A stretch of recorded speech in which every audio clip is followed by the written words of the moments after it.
made me take it. I endured for you.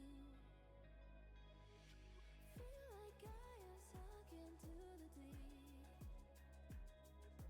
Pressure to my head, you bury me. Now I am rising, holding me crying. Out of the ashes, I'm looking past the more of you. Out through the fire, I couldn't tire.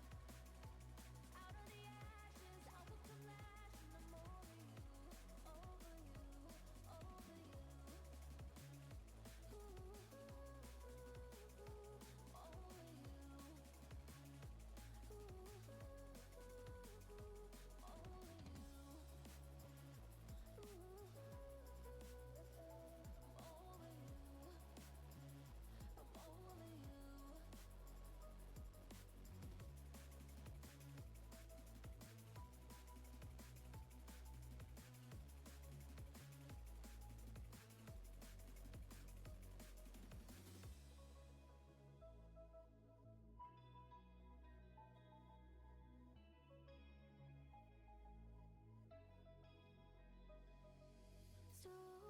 Stolen all my time, every second you goodbye.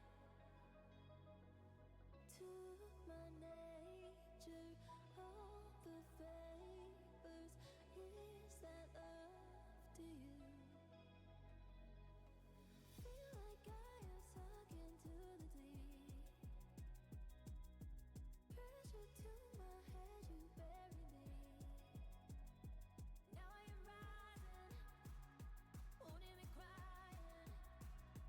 Out of the ashes, I will come crashing, I'm over you. Out through the fire, I couldn't tire. Out of the ashes, I will come last, and I'm over you.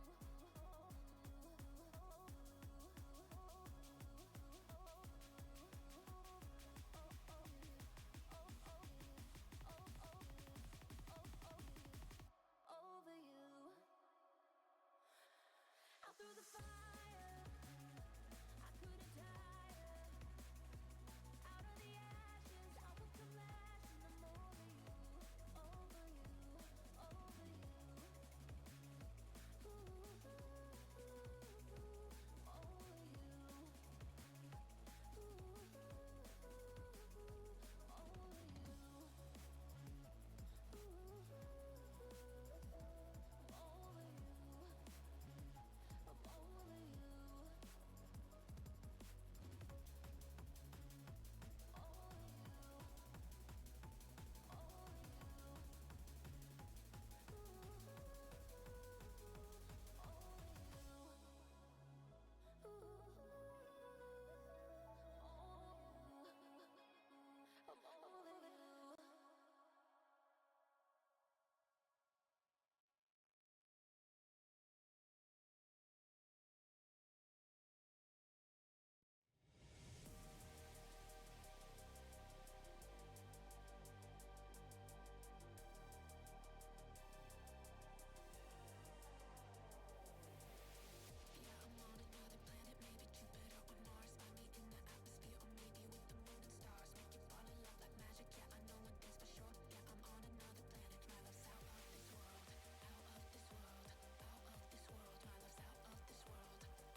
We've got the animation. Now it's time to do our final lovely render. So we are rendering using the Cycles rendering engine, which, to jog your memory from the rendering video, the way it works is, turning off denoise, is it starts with a very noisy image with a low sample count, and then over time, you can see in the top left there, it throws more samples at it and it refines that image to be cleaner and cleaner, essentially. So if we were to set this maximum sample count to a really absurdly low value, like say 10 samples, you could see it renders very quickly, right? It's done almost instantaneously, but it's so noisy that you can't see any of the detail. Now, there is the magical denoise function, which we will be using. However, that is not, it does solve a lot. It's definitely helpful, but it's not perfect, especially for animations, because on each frame, the sample variation, even though it's set to be stable, there will be variances frame to frame. So if you're using a low sample count, this AI denoiser, it will do its best, but it'll still have like splotchy patterns that will appear. And you can actually notice it if you go looking for it. Like the other day I was watching one of Mr. Beast's videos, and there was like an animation in it, and I was looking at it and I saw like all this splotchy stuff like on the sides, and I was like, oh damn, that team must be on like a really tight deadline because they did not have time to render out the proper the proper samples. But anyways, So I did a few tests for this exact scene here. You can see this is with 20 samples. You zoom into the background there, you can see splotchiness. It's especially noticeable in out of focus areas, which I'll show you how to do that out of focusness soon. But you can see it's very splotchy and you wouldn't ever want to use it. 50 starts to look a little more stable, but still the splotchiness is very noticeable. You don't want that. 100, this is where it's starting to look usable, but still not great. I wouldn't consider that good. 300 samples is where I consider the bare minimum for a scene like this. But ideally, you would be able to go up to 500 samples, which is where a lot of that splotchiness is so negligible that you don't really notice it. And if you have time or you don't mind rendering, overnight or something like that, or maybe a couple of overnights, 1,000 samples will get you an even cleaner looking result. So for my max sample amount, I'm going to go with 500. And by the way, there is viewport and there is render, and these settings are identical. I was tweaking viewport before because I was showing you in the viewport, but obviously it's what's in the render settings, which is going to be saved into your final animation. There is also noise threshold, also known as adaptive sampling. And the way this works is it will try to look at the image and determine which areas are already clean enough, and then which areas need more samples, like dark areas where there's not enough light or something, and it'll throw more samples specifically into that area. And it's very efficient and I would love to use it. Unfortunately, it doesn't play well with the denoiser. With the denoiser, it can create splotchy areas, which are not good, obviously. So if you're using the denoiser, which let's face it, is probably 99% of the time, then you can't really use the noise threshold. At least as far as I've seen, I haven't seen it work reliably enough. So uncheck noise threshold. Samples, I went with 500. Try to go, if you're on a laptop, maybe 300, but try to go up from there and you'll get a nice clean result. There's also time limit. I almost never use this, but this just puts like a cap on each frame. So if, I don't know, the samples was gonna take the image like 25 seconds to render, if you set your time limit to be 20 seconds, it would just stop at whatever sample count 20 seconds gives it, and then it would move on to the next frame. But as I said, I almost never use it. I just want to use the exact sample count. Awesome. Now you might remember previously that when you want to do a render, you go render image, or you hit F12, and then this will kick off a single still render. And then from here, if I wanted to save this image, I would go image save as. Well, what we want to do is we want to render a sequence, like every single frame. And so to do that, we want to use not just render, but render animation. And when you do that, it will use and it will save the file for you in whatever you put in the output settings over here. So if we bring this out over here, you can see your resolutions defined up there. You got your frame rate, yada, yada, the output one here. So this is the folder where it's going to save the file to. And then your file format, just move this up. This is a really important one. Now you would think that because we want to create a video file,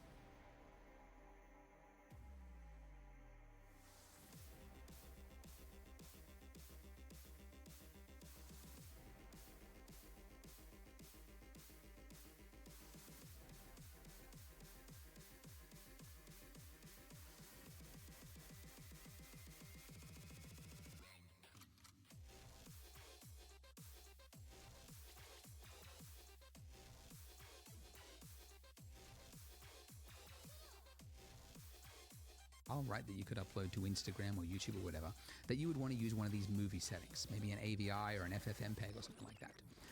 But you would not. You would be wrong. But it's a common mistake a lot of beginners make. The reason you don't want to ever render a scene directly into this format is that if at any point during the rendering process your computer was to crash, or let's face it, Windows was to do another update overnight and you can never figure out when it's going to do it and it just does it randomly, and if it was to do that, you would lose everything. Everything that you have rendered has just vanished because it will not have created any file that you can actually read. So instead, you always render to still images, okay? So you want every single one of these frames to create a PNG and then put it into the output folder there, which you will then later take that sequence of 300 PNG images, let's say, or it's 160 in this case, and then put that into another process, which I'll show you, to create that final video file. So PNG is actually pretty good for most cases. If you want to go a slightly higher quality, you could use TIFF. If you really know what you're doing, you could use OpenEXR. But the problem with that is that it will not use, it won't embed like a display transform in it. So it'll save it into linear format. Technical jargon just to say it's going to look terrible if you don't know what you're doing with it. So generally speaking, PNG or TIFF is the one you want. Never JPEG. The compression on that is terrible unless you're just throwing a still image up on Facebook or something. But PNG or TIFF, that's fine. And the color depth, you could go 8 or 16 bits. 16 bits will give you a lot more range, but it will be larger files. Unless you're planning to do color grading in something like After Effects or Nuke or something, I wouldn't bother with 16-bit. 8 should be fine. So you set your output folder to be something that makes sense. I usually just create a folder called frames. And then within here, I just create another subfolder. I call it like 1, just because you almost always need to render multiple times. But anyways, you create a subfolder there called 1. And then, yeah, I just kick off the render by going render animation. But before you do that, it is a good idea to check your scene to make sure that you haven't got any mistakes, because you're going to be rendering, and usually you're rendering overnight or maybe a sequence of days, and you don't want to have to go through the whole process of rendering only to bring it up and then go like, oh crap, I forgot to turn on that layer, or I forgot to fix that problem, or I didn't notice this before I did the render, and then you have to do the whole thing all over again. So here's a checklist. First, in solid view mode, click this little drop down next to your viewport overlays and then go face orientation. Now what this is showing you is which faces are facing the correct direction.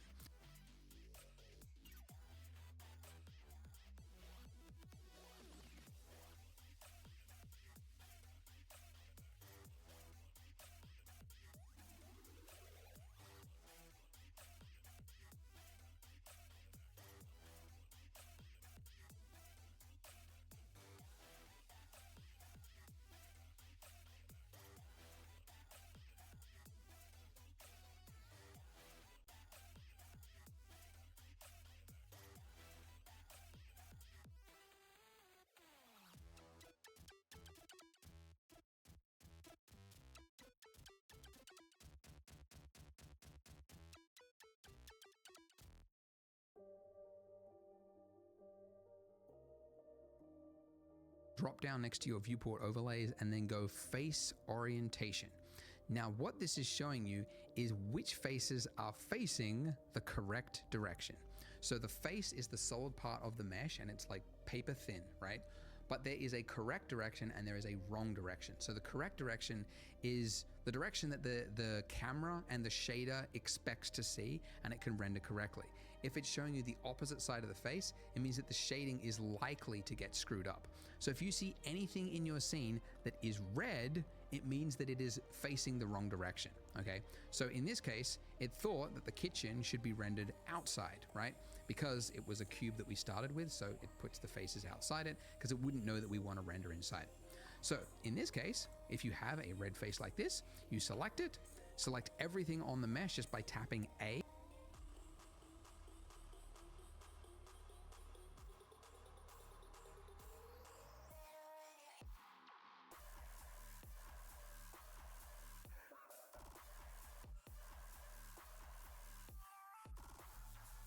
And then you want to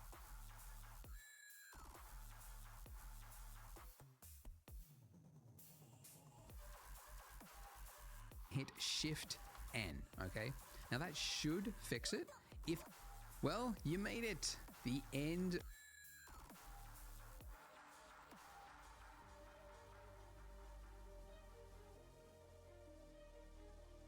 That the kitchen should be.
be rendered outside, right? Because it was a cube that we started with, so it puts the faces outside it because it wouldn't know that we want to render inside. So in this case, if you have a red face like this, you select it, select everything on the mesh just by tapping A, and then you want to hit Shift N, okay? Now that should fix it. If it doesn't, because on the case you want to have it facing inwards, like in this case, this little recalculate normals box here, if you click that, you can then click the checkbox that says inside. Or a hotkey for it is Control Shift N, and that will do a recalculation inside.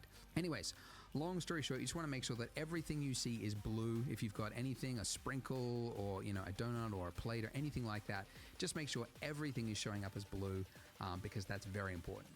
All right, so now that's done, I can turn that off. The other... Well, you made it. The end of the series. You've watched 14 inside, or a hotkey for it is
Fuck a motherfucking intro.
Control Shift N, and that will do a recalculation inside. Anyways, long story short, you just want to make sure that everything you see is blue. If you've got anything, a sprinkle or, you know, a donut or a plate or anything like that, just make sure everything is showing up as blue because that's very important. All right, so now that's done, I can turn that off. The other thing that you want to check is that you haven't got any rogue objects that will be showing up in the render that you don't want to be there. Like, for example, this weird looking little UFO thing, right? These little sprinkles that are just hovering off into space here. So that is because we've got some sprinkles which are being referenced on our geometry node stack, but we don't want these individual ones which are being referenced to appear in the render. So on the sprinkles collection, I'm just gonna uncheck this little camera icon, and that means it's viewable in the viewport, but it's not going to appear in the render. This will not affect the objects over here. When it's referenced in a geometry node system, it's just going to treat that as its own separate thing, and it's not going to hide it from the render. But it just means that these 5 little reference sprinkles will be invisible in the render. The other thing that you want to check is to look at your intersections, okay? Because looking at my donut, look at that. Wow, I've got a massive intersection. And this would be noticeable because the camera is now moving and it is above it, right? So you don't want to have intersections. So I'm actually going to use this as an excuse to slightly reorient my donuts and create a much more appealing looking stack, because I was experimenting before I hit the record button, and I thought if I just create, you know, both of these stacks so they're kind of like leaning on each other, and I rotate them a little bit like this, then I take this donut, I could move it out, rotate that, yeah, something like this, there we go. Right, and then, oh yeah, I'll rotate this a little bit more. It's a leaning tower of donuts. I'll move that out a little bit. But really, with this many objects on top of each other, you're bound to have something that looks a little funky. So just look at it from different angles. I mean, the most important one is the camera, right? Making sure that it is sensible, but because we've got a moving camera, it kind of has to look good from multiple angles. The other thing I noticed also is it would look a lot better if I could see the top of this donut here. So I noticed if I select this stack and I rotate it like this, almost like it's on the edge of that plate there, like the lip, and it's kind of leaning this way, it looks a lot nicer. Yeah, see, now I can see the top of that donut, and yeah, just feels a lot nicer. I'd actually rotate a little bit further, and then I'll move it up, rotate this one, I'll pull that in a little bit, and that's pretty good. That's not bad. All right, there. So that's a lot more interesting, and I've also corrected a lot of the intersections there. But, you know, as I mentioned before, guys, this is a tutorial, and I can't fix everything whilst I'm running the tutorial. So have a look at your scene, and have a look at, you know, the plate. Is there a donut which is hovering above the plate like it is here? Make sure that it's not, or at least make sure that it is not in a place that's noticeable. Because that will not be good, and you'll be I mean, I actually finished the final animation sequence for this tutorial, and then noticed right at the end that one of the donuts was like this, and I just didn't notice it right until I did after the render sequence was complete. And actually, a co-worker of mine was also working on the scene, helping render some extra sequences, and he didn't notice it either. And we were both like, damn, how did we miss that? Because you just don't go looking for it. So I'm calling it out now because I'm sure a lot of you watching have got intersections, and it's good to try to fix it now. Another one to check for is your lighting and your exposure ranges. So first thing I know is that looking at this is good. It's putting a lot of the attention on the donuts, which is great. But this, everything here in the background is just, it's so dark, it's almost hard to see, and it feels a little bit too moody, right? It's almost like a Rembrandt painting or something like that. I want it to feel a little lighter, a little bit more friendly. So on the roof here, on the ceiling of my kitchen, I'm gonna shift and then right click to put my 3D cursor there. And then right at that point, I'm gonna add in an area lamp. And I'm just gonna move it down slightly just to make sure.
sure it's not clipping through the surface. And then, yeah, let's go look in this. So this is what it is with it off. And then if I just increase this, you can see it's just adding a little bit of fill light to the whole scene to just feel a little bit lighter and a little less, extreme in its light choice. But yeah, that looks pretty good. Now, by the way, this power value, there's something called the inverse square law that applies to all light in the real world and in 3D software. It just means that if something is double, like twice as close to something, it means it's going to be 4 times as bright. So what this means is that I've just added in an area lamp right at the top of my ceiling, but that's because this is just the size of the box that I've got. If yours is a little bit shorter than this, right, then when you placed it, then this lamp and this lamp energy that we've just defined here as 10 watts is going to be a lot brighter. So don't copy the values that I'm putting here. Have a look at your scene and try to evaluate it and go, is it bright enough? Is it too bright? Do I feel that this fill light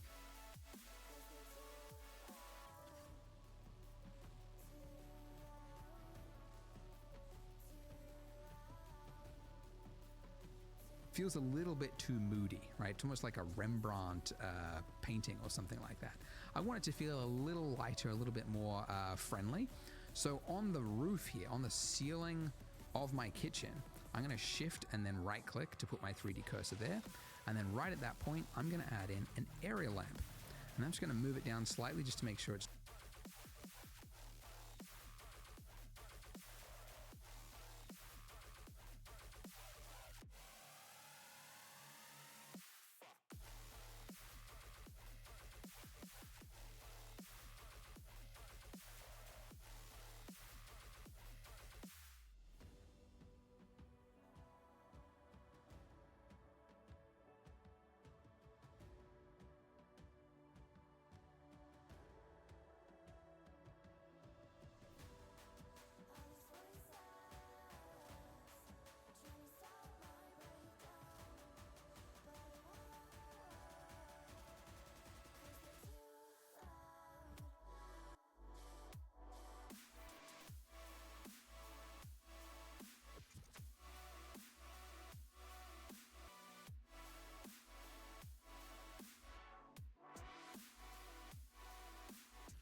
not clipping through the surface.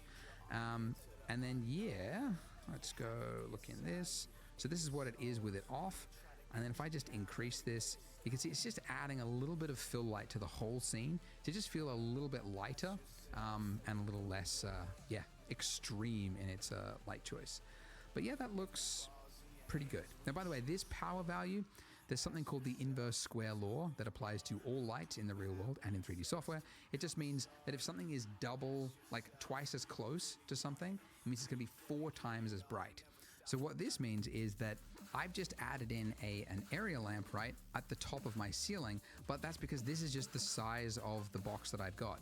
If yours is a little bit shorter than this, right, then when you placed it, then this lamp and this lamp energy that we've just defined here as 10 watts is going to be a lot brighter. So don't copy the values that I'm putting here. Have a look at your scene and try to evaluate it and go, is it bright enough? Is it too bright? Do I feel that this fill light is too overpowering, right? Or is it underpowering? Just evaluate it and try to do it as fairly as you can. And something that I recommend, and this I do a lot of the time for a lot of final renders, is underneath your color management. If you go to view transform, change it from AGX to false color.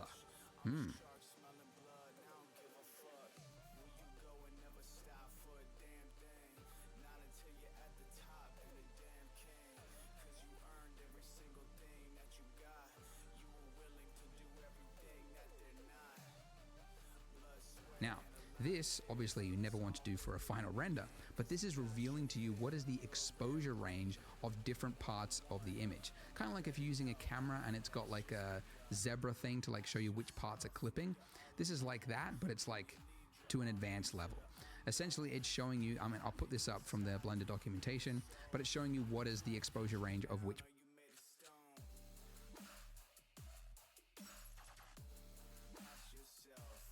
parts of the image. And there's no like right or wrong here, but generally speaking, you want to have a nice range because then it's showing there are parts that are in light and then there are parts that are in shadows, and there is a range there so that you can reveal the form. There are exceptions to it, but generally that's the idea. Now, in my case, I want to make sure that really there's very few areas that are in the red or the white. The white means there is actually no information there because it has clipped. So that is not good. It's okay for a few areas, right, where there's a few highlights, but generally speaking, you don't want too much. Now, in my case, I think it's a little bit too high, so I'm just dialing it back. And just so that I get most of, you know, the part of the donut where it's hitting the light, it's mostly in the orange to yellow range with a very small amounts of, red or white coming through. So once I'm happy with that, make sure you change it back to AGX, otherwise you'll be rendering to false color, and that will look horrible.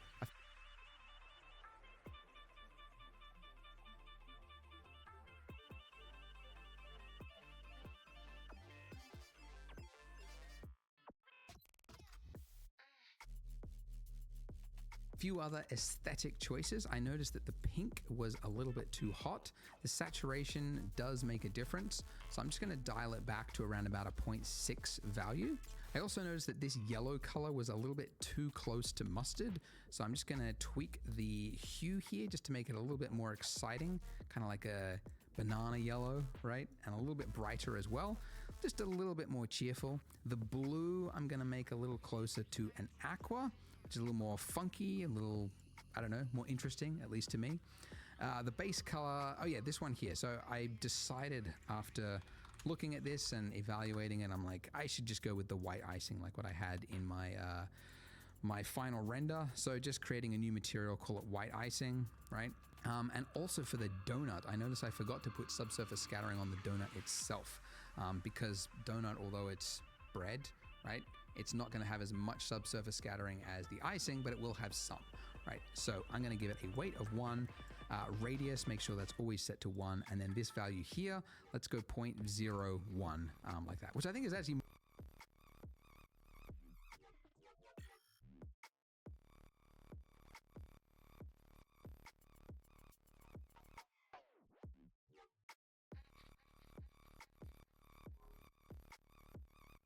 more than the icing that we gave it.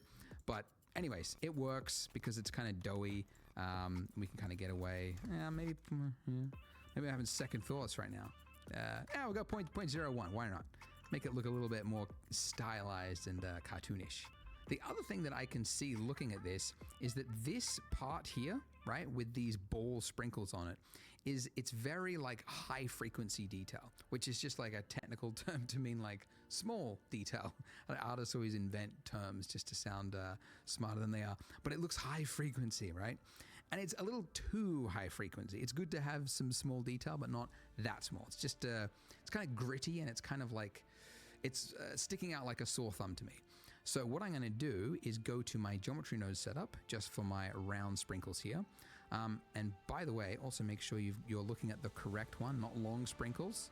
Uncheck that little pin if you've got it like I did. And then I'm going to change the round sprinkles scale, dragging down to 1.5. So it's a lot bigger, which means I can use a different distance min value, 0.002. And whilst I'm here, I'm also going to change the distance value for the long sprinkles, because I noticed it was feeling a little too even, the distribution of these, which generally means that with this Poisson distribution, it's using the distance to make sure that they're all perfectly evenly spaced. and it's a little bit, it's too big essentially. So I'm going to set this to 0.004 instead, which means you will have some overlaps and some clipping. But if we use a lower count here in our setup, like 80, for example, or even lower, right? It should feel a lot more natural, right? It doesn't look like before it was like 200 when it was, this was 0.006, and now it's like 30, but it still almost feels like the same as what it was before, because that distance, when you lower it, you're getting more sprinkles in there, even though it's a lower sprinkle density. Anyways, technical. Also lower this one because that's just too many. So let's go like 50, changing, or whether this one I get no, go for something. So I'm trying to get a nice breakup. This is large detail. Okay, so we've got large. Something I saw when I was looking on Pinterest many years ago for one of the old donut series was like you can put bigger sprinkles, like a few big chunky sprinkles on it. And I donut. I'll go into here we go, solid view mode, and then Shift A, and then I'm going to add in a UV sphere. Default settings are okay. It's there. I promise you, we're almost there. The one thing that you probably do want to know how to add is depth of field. It adds a lot because every single camera in the real world has depth of field, except for pinhole cameras, interestingly, because there is no optics in a pinhole camera, so it can have like infinite depth of field, supposedly. Anyways, the depth of field settings is underneath your camera. Okay, so select your camera, then click on the data here, and then depth of field right at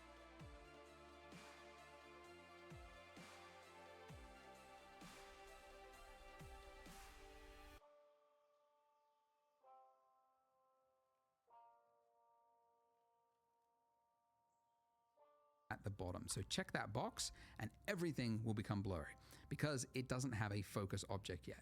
So click the little eyedropper tool and then just click on this icing, this pink donut icing right in the front here. And there you go. So that is depth of field. It used to be really difficult to do in Blender. I started 20 years ago, and it was this horrible like motion blur thing you had to do for the camera to like rotate it. Anyway, it's just a checkbox now. It's fascinating. Anyways, the f-stop, if you're unfamiliar with cameras, the lower the f-stop, the shallower that depth of field. So you can see very little of this image is actually in focus. So it's actually good for like miniatures. But if you want more of the scene to be in focus, like you want more of this donut stack to be seen, I would go with an f-stop somewhere between 6 or 8, something around that range. I think I went with 8 for my final one, or maybe it was 6. Can't remember. Anyways, but you can see the stuff in the background there is now out of focus, and it puts the attention where it should be, right on those donuts in the middle there. And the other thing that I always forget to enable is motion blur. So underneath your render settings here, you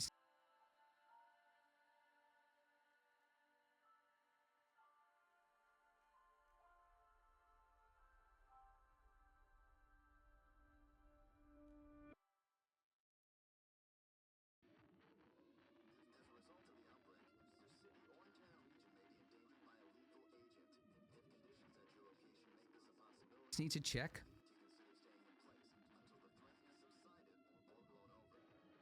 But if you want more of the scene to be in focus, like you want more of this donut stack to be seen, I would go with an f-stop somewhere between 6 or 8, something around that range. I think I went with 8 for my final one, or maybe it was 6. Can't remember. Anyways, but you can see the stuff in the background there is now out of focus, and it puts the attention where it should be, right on those donuts in the middle there. And the other thing that I always forget to enable is motion blur. So underneath your render settings here, you just need to check motion blur. And I actually find the default setting is usually fine. It's a little smooth, like it's a little bit too blurry sometimes, so you might want to drop it to like 0.4 or something. But I don't know, it should be defined with the default. It usually looks okay. So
So, are we ready to render our final animation? Well, I actually thought yes. So that little jump cut that you saw there was me going, yep, let's render that animation. And then I rendered it out. And then I came back and I went, wait a minute. I've made some errors. Bom, bom. Now, can you tell what they are? I will give you a clue. Right here, right here, right here. We're missing those three little balls that we created, little sprinkles. And then also, look in the background here. Mysteriously dark, almost as if the area lamp that we added is not there. So, I'll first of all say, it's very common to do this. You think that you're finally ready, like, yeah, everything looks good, kick off the final animation. I've sometimes waited like over a week for a whole animation to finish, and then I come back and then I open it up and then I go, oh no, I forgot to turn off that layer, I forgot to turn on that layer, I forgot, you know. Actually, a technique that Pixar uses, I learned at one of the SIGGRAPH presentations they did. They said they render the first frame, the middle frame, and the end frame of every shot before they do the full animation sequence, because that usually reveals any problems in the animation, which they can then correct. So I should have done that, but didn't. Anyways, what was my mistake? Well, when we disabled this sprinkles collection, right? We disabled it from appearing in the render. That's fine. But when we created these objects, I didn't check what was the active collection. So when you add a new object, it adds it to whatever is the selected collection, this little one with the little box around it. So obviously it put it inside of that collection. So these spheres should not be inside the sprinkles. So I'm going to drag it out into a donuts collection, which is where it should be. And then this area lamp as well. That's the reason that the background is dark, is because that was inside the sprinkles, so it was hidden from the render as well. So now putting that into the environment, that now should look a lot better. So do a test render just by hitting F12. See how it looks. Like even doing one render could have revealed this problem. It's that obvious.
do a test render. Check, look, we've got the balls appearing. The fill light is now in the background.